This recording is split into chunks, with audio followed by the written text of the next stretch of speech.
राष्ट्रीय मानवाधिकार एवं महिला बाल विकास आयोग ने संबंधित अधिकारियों को आवेदन के माध्यम से कई बार अवगत कराया, लेकिन इस ओर किसी भी जवाबदार अधिकारी का ध्यान आकर्षित नहीं हुआ। पानी के चक्कर में राष्ट्रीय पक्षी मोर घूम रहे सोनी सड़कों पर कुत्ते के शिकार होने का बना रहता है भय। आपको बता दें कि झाबुआ जिले के जनपद पंचायत पेटलावद के अंतर्गत आने वाले ग्राम पंचायत झकनाबदा में राष्ट्रीय पक्षी मोरों की संख्या 400 है। वह वैश्विक महामारी कोरोना वायरस के चलते 3 मई तक लॉकडाउन बढ़ा दिया गया है, जिसके चलते राष्ट्रीय पक्षी मोर सोनी सड़कों पर आहार पानी के लिए आ जाते हैं। वह स्वयं मोर आहार पानी के जुगाड़ में सड़क पर तो आ जाते हैं, लेकिन आए दिन कुत्तों व जंगली जानवरों का शिकार बन जाते हैं। इस हेतु देश की समाज सेवी संस्था राष्ट्रीय मानवाधिकार एवं महिला बाल विकास आयोग के प्रतिनिधि प्रदेश अध्यक्ष मनीष कुमार, अरविंद राठौर, गोपाल विश्वकर्मा एवं उनकी टीम ने कई बार आवेदन के माध्यम से उच्च अधिकारियों एवं संबंधित अधिकारियों को अवगत कराया गया। साथ ही नगर में मोरों की संख्या करीब 400 के आसपास होने से नगर के आसपास मोर अभयारण्य केंद्र बनाने की मांग भी की गई, लेकिन इस राष्ट्रीय पक्षी मोर की ओर आज तक किसी का ध्यान आकर्षित नहीं हुआ। यदि इस प्रकार चलता रहा तो धीरे धीरे हमारे देश के राष्ट्रीय पक्षी मोर की संख्या विलुप्त हो जाएगी। शासन को चाहिए कि हमारे देश के राष्ट्रीय पक्षी मोर हेतु जहां अत्यधिक संख्या में मोर अभयारण्य केंद्र बनवाए जाए, ताकि हमारे देश के राष्ट्रीय पक्षी मोर सुरक्षित रह सके व उनका दाना पानी पर्याप्त मात्रा में व्यवस्थित हो सके। जबकि ऑस्ट्रेलिया के राष्ट्रीय पक्षी खरमोर के लिए हमारे देश में कई जगह बीघा जमीनों को तार फेंसिंग, वॉल बाउंड्री बनाकर सुरक्षित रखा गया है। वहीं हमारे ही देश के राष्ट्रीय पक्षी मोरों के लिए ऐसा कुछ नहीं, आखिर क्यों? इसके साथ ही राष्ट्रीय पक्षी मोर एवं जीव दया समिति झकनाबदा के अध्यक्ष हरिराम पडियार ने बताया, हमारे द्वारा भी झकनाबदा में मोर अभयारण्य बने इस हेतु निरंतर कई वर्षों से प्रयास किया जा रहा है, लेकिन शासन प्रशासन इस ओर कोई ध्यान आकर्षित नहीं कर रहे। न्यूज़ चैनल में आपका बहुत बहुत स्वागत है। धन्यवाद सर। हमारे साथ जुड़े हैं राष्ट्रीय पक्षी मोर एवं जीव दया समिति के अध्यक्ष हरिराम जी पडियार। आप हमें बताइए कि हमारे क्षेत्र में जो बड़ी संख्या में मोर है उसको लेकर आप क्या कर रहे हैं? बड़ी संख्या में मोर है, शासन से तो कई बार मांग करने के बाद भी अभी तक व्यवस्था न हो पाई, इसलिए हम व्यक्तिगत तौर पे राष्ट्रीय पक्षी मोर एवं जीव दया समिति के माध्यम से हम गांव में जो भी स्वेच्छा से देना चाहता है उनसे अनाज इकट्ठा करते हैं, या कोई जिसकी अंतिम यात्रा में जाते हैं, जिसकी मृत्यु हो जाती है, वहाँ भी अगर स्वेच्छा से लिखाते हैं। जैसे इस बार प्रकाश भाई राठौड़ की मम्मी शांत हो गए, उनकी ओर से 2100 रुपये दे गए। ऐसे जो भी दानदाता स्वेच्छा से देते हैं उनके आधार पर दाना पानी की व्यवस्था चल रही है। अभी आपके सामने देखा जाए, हम खड़े हैं झकनाबदा के राजवाड़े में, यहाँ भी मोर काफ़ी तादाद में आते हैं।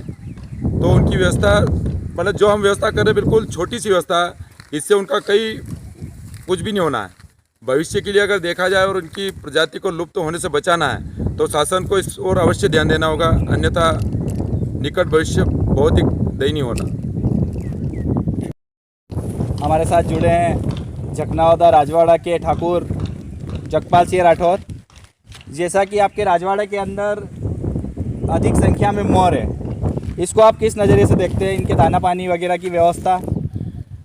ऐसा है, राजपूतों का पहला धर्म ही है जीवों पर दया करना, और इस कोरोना महामारी को देखते हुए पिछले महीने 1.5 महीने से देश की कई समाज सेवी संस्था इंसानों के लिए तो व्यवस्था कर रही है, लेकिन इन जीवों के ऊपर जो बोल नहीं सकते हैं, अबोली वाचा है, इनके ऊपर ध्यान नहीं दे पा रही है।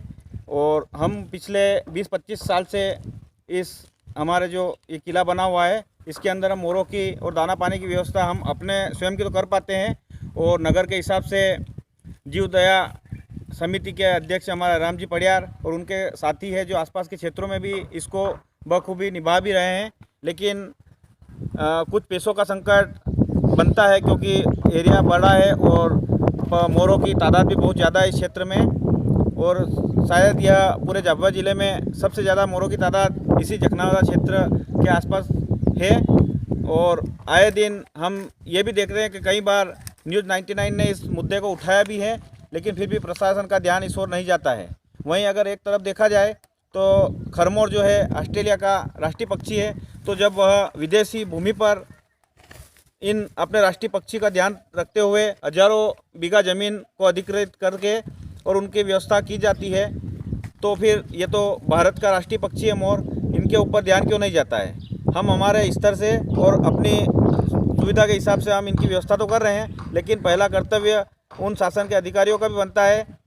और समाज सेवी संस्थाओं से भी मेरा ये अनुरोध है कि इंसानों के साथ साथ इन जीवों पर भी ध्यान दें। और गर्मी का मौसम चल रहा है, उस हिसाब से अपने अपने हर व्यक्ति चाहे तो यह जीव के ऊपर दया कर सकता है और अपनी छत पर पानी की व्यवस्था है, थोड़े बहुत दाने की व्यवस्था है, ये करें ताकि इन समितियों के ऊपर अतिरिक्त लोड ना बढ़े, क्योंकि शासन देख सकती है लेकिन सुन नहीं सकती है। तो मेरा यही है इस न्यूज़ चैनल के माध्यम से। और राष्ट्रीय मानवाधिकार भी समय समय पर इसकी आवाज़ उठाता भी है और इस आवाज़ पर अमल होता भी है, लेकिन कुछ समय के लिए। तो मेरा यही कहना है कि इन संस्थाओं की बातों पर अमल किया जाए और राष्ट्रीय पक्षी मोर के ऊपर ध्यान दिया जाए, क्योंकि ऐसा ना हो कि यह सिर्फ किताब के कुछ पन्नों में इसकी तस्वीरें रह जाए और आने वाली पीढ़ियाँ सिर्फ पन्नों में पढ़े कि हाँ, मोर हमारे देश का राष्ट्रीय पक्षी है। जिस प्रकार बाघ भी आज बहुत तादाद में कम है, पूरे देश के माध्यम से देखा जाए तो बाघों की तादाद भी धीरे धीरे कम हो चुकी है। और पुराने इतिहास के हिसाब से देखा जाए तो कई प्रकार के जीव विलुप्त हो चुके हैं, लेकिन अगर इसको राष्ट्रीय पक्षी का दर्जा दिया है भारत सरकार ने, तो उस हिसाब से इसकी जिम्मेदारी भी निभाना चाहिए।